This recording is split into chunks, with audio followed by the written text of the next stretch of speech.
Modul 32A9 Koneksi antar materi pemimpin dalam pengelolaan sumber daya. Bersama saya Elisa SSI, CGP Angkatan Kedua, Kabupaten Serdang Bedagai. Koneksi antara semua materi. Filosofi Ki Hajar Dewantara menyebutkan bahwa satu, guru itu ibarat seorang petani yang menyiapkan lahan untuk benih dan merawat tumbuhan hingga tumbuh berkembang sesuai kodratnya dengan baik. Dua, peratat Triloka yang terkenal dengan semboyan Ingarso Sungkolada, Ilmadia Mangun Karsa, untuk Uri Handayani.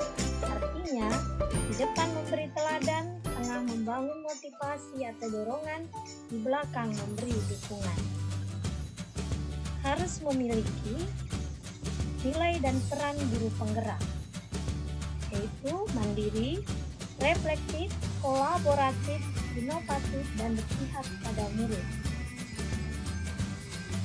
Untuk mewujudkan visi guru penggerak dan budaya positif. Filosofi KHD dapat juga diwujud melalui cara 1. Pembelajaran berdiferensiasi, 2. Pembelajaran sosial dan emosional, 3. Melalui coaching. Dan juga sebagai pemimpin pembelajaran, 1. Pengambilan keputusan sebagai pemimpin pembelajaran, 2. Pemimpin dalam pengelolaan sumber daya.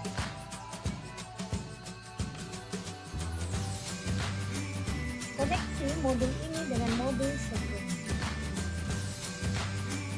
Kaitan dengan modul refleksi filosofis pendidikan emosional Ki Hajar Dewantara. Menurut Ki Hajar Dewantara, pendidikan adalah suatu proses memberi tuntunan terhadap segala kekuatan kodrat yang dimiliki anak, agar ia mampu mencapai keselamatan dan kebahagiaan yang setinggi-tingginya, baik sebagai seorang manusia maupun sebagai anggota masyarakat. Seorang pemimpin harus mampu mengelola salah satu aset yang dimiliki sekolah, yaitu modal manusia atau guru dan murid. Pemimpin harus memastikan para gurunya melaksanakan pembelajaran yang berpihak kepada murid, sehingga murid dapat berkembang sesuai kodratnya, yaitu kodrat alam dan kodrat zaman. Dengan demikian, maka murid akan dapat memaksimalkan minat, bakat, dan potensi yang dimilikinya sebagai bekal mereka dalam menjalani kehidupannya. Kaitan dengan modul nilai dan peran guru penggerak. Seorang pemimpin harus memastikan modal manusia yang dimiliki sekolah, utamanya guru, agar dapat menerapkan nilai-nilai guru penggerak dalam kesehariannya seperti mandiri, reflektif, kolaboratif, inovatif, dan berpihak pada murid. Dengan diterapkannya nilai-nilai ini, maka sekolah akan dapat mewujudkan murid yang memiliki profil pelajar Pancasila, yaitu beriman dan bertakwa kepada Tuhan Yang Maha Esa, dan berakhlak mulia, mandiri, bernalar kritis, binatang global, bergotong royong, dan serta kreatif. Kaitan dengan modul visi guru penggerak, materi pada modul ini atau pemimpin dalam pengelolaan sumber daya juga berkaitan dengan materi visi guru penggerak. Seorang pemimpin harus mampu menyusun visi dan misi yang jelas, terarah, dan tentunya visi yang disusun tersebut harus berpihak pada sumber daya yang dimiliki sekolah, utamanya guru dan juga murid. Melalui penerapan inquiry apresiatif dengan menggunakan tahapan bakja, seorang pemimpin akan dapat melakukan perubahan sekolah berbasis sumber daya yang akan menggerakkan warga sekolah untuk melakukan perubahan positif. Perubahan positif yang dilakukan secara konsisten akan melahirkan budaya positif. Dengan demikian, modul ini pun berkaitan dengan modul 1.4 tentang budaya positif.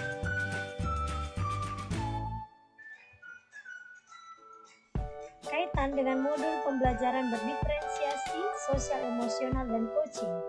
Dalam melaksanakan pembelajaran, seorang pemimpin harus mampu melaksanakan pembelajaran yang sesuai dengan minat, bakat, dan profil siswa, atau yang dikenal dengan pembelajaran berdiferensiasi. Untuk dapat melaksanakan pembelajaran berdiferensiasi ini, maka seorang pemimpin harus memiliki kemampuan untuk memetakan menggunakan aset atau sumber daya yang dimiliki, utamanya aset manusia yaitu siswa, sehingga pembelajaran yang dilaksanakannya akan bermakna bagi siswa. Potensi-potensi dan kekuatan yang dimiliki oleh siswa dapat kita kembangkan lebih jauh lagi dengan memperhatikan sisi sosial emosional siswa. Sebagai seorang pemimpin, kita harus memahami sisi sosial emosional siswa, sehingga ketika ada siswa yang mengalami permasalahan, maka kita akan dapat memberikan layanan berupa coaching. Coaching bertujuan untuk memberikan kesempatan kepada siswa untuk menemukan dan menggali potensi-potensi yang dimiliki siswa untuk dapat dikembangkan. Dengan demikian, maka siswa akan dapat berkembang dengan maksimal. Kaitan dengan modul pengambilan keputusan sebagai pemimpin pembelajaran. Pada modul ini, seorang pemimpin harus mempelajari bagaimana caranya mengambil sebuah keputusan dengan sebaik-baiknya ketika berada dalam situasi dilema etika. Ada 9 langkah yang harus dilewati ketika mengambil dan menguji keputusan. Dalam pengelolaan sumber daya atau aset, juga dibutuhkan kemampuan seorang pemimpin dalam mengambil keputusan saat melaksanakan pengelolaan sumber daya yang dimiliki. Kesimpulan pemimpin dalam pengelolaan sumber daya. 1.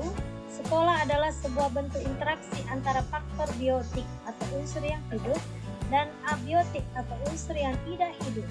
Kedua unsur ini saling berinteraksi satu sama lainnya sehingga mampu menciptakan hubungan yang selaras dan harmonis.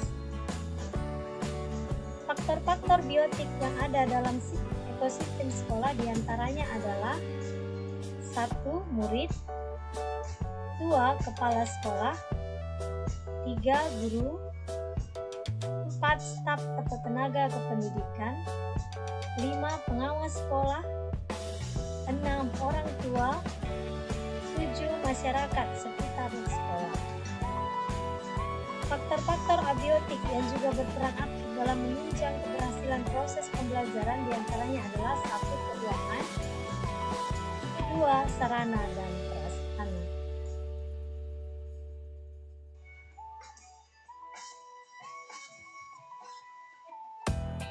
Pendekatan berbasis kekurangan atau masalah atau deficit based thinking akan memusatkan perhatian kita pada apa yang mengganggu, apa yang kurang, dan apa yang tidak bekerja.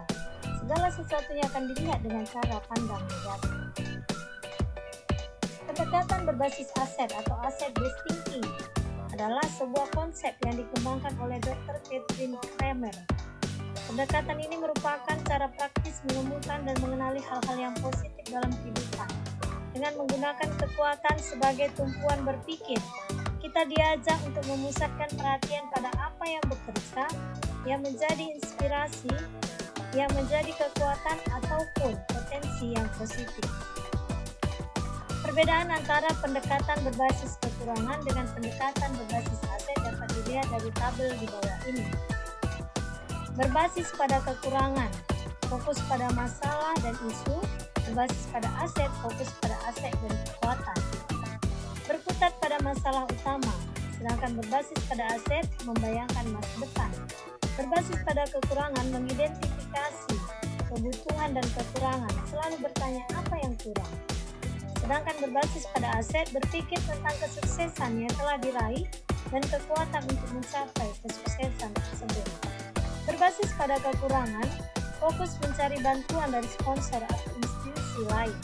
Berbasis pada aset, mengorganisasikan kompetensi dan sumber daya atau aset dan kekuatan. Berbasis pada kekurangan, merancang program atau proyek untuk menyelesaikan masalah. Berbasis pada aset, merancang sebuah rencana berdasarkan visi dan kekuatan. Berbasis pada kekurangan, mengatur kelompok yang dapat melaksanakan proyek. Berbasis pada aset, melaksanakan rencana aksi yang sudah diprogramkan.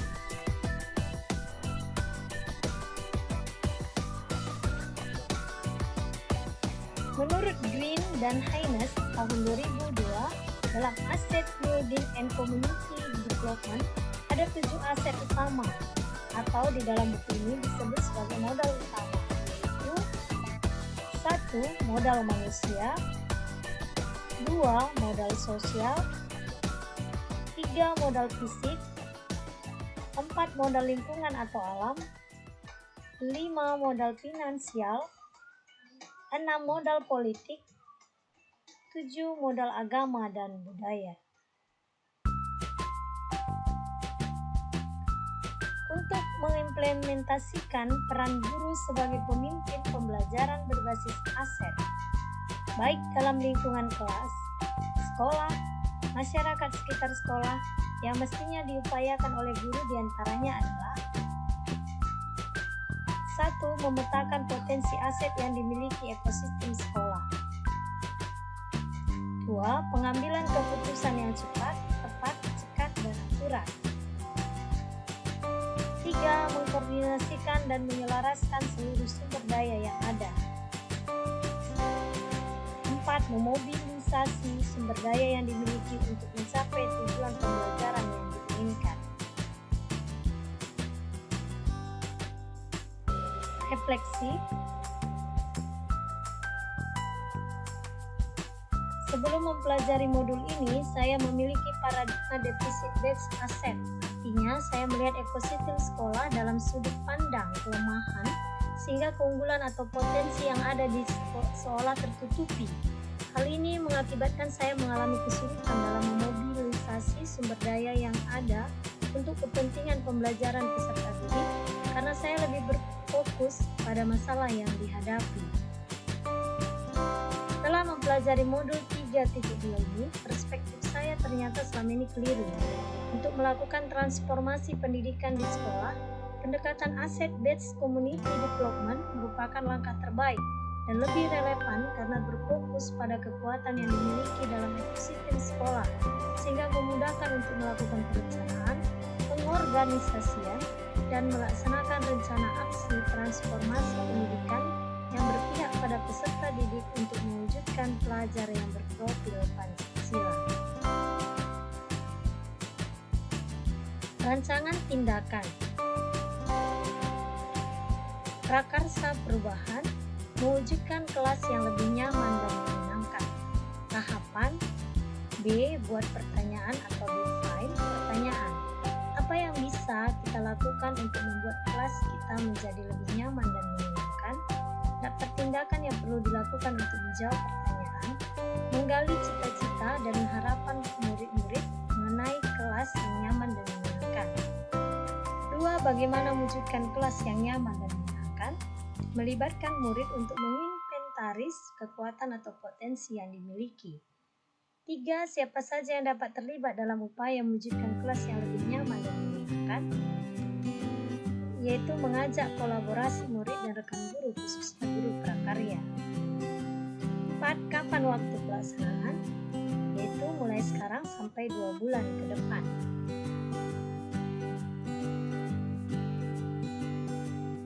A. Ambil pelajaran atau discover. Apa pengalaman yang menyenangkan yang pernah dialami murid? Meminta murid untuk berkeliling dan menuliskan bagian mana dari sekolah yang disukai. Apakah kegiatan ini efektif untuk mewujudkan kelas yang nyaman dan menyenangkan? Ya, mencari informasi atau berita dari guru lain yang sudah pernah melaksanakan. Aktivitas apa yang saya dapat lakukan untuk mewujudkan kelas yang aman dan menyenangkan? Mengidentifikasi kemampuan diri dengan bantuan teman dan mencari informasi juga di internet. G. Gali mimpi atau dream. Apakah siswa akan menyukai kegiatan ini? Membuat angket umpan balik siswa. Seperti apa kelas yang nyaman dan menyenangkan bagi kita? Menanyakan pendapat setiap anggota kelas tentang pendapat dan perasaan mereka. Bagaimanakah perasaan saya apabila kelasnya aman dan menyenangkan? Menanyakan pendapat setiap anggota kelas tentang pendapat dan perasaan mereka. Apa yang penting dilakukan agar tetap nyaman, terawat, dan menarik minat? Membuat rancangan bersama murid. C. Jabarkan rencana atau desain.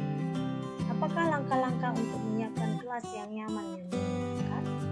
Itu membuat capaian yang realistis untuk seluruh murid. Bagaimana pengaturan isi kelas agar tetap nyaman dan menyenangkan? Membuat daftar siapa saja yang bisa melakukan apa. Apa hal pertama yang dapat dilakukan untuk mewujudkan kelas yang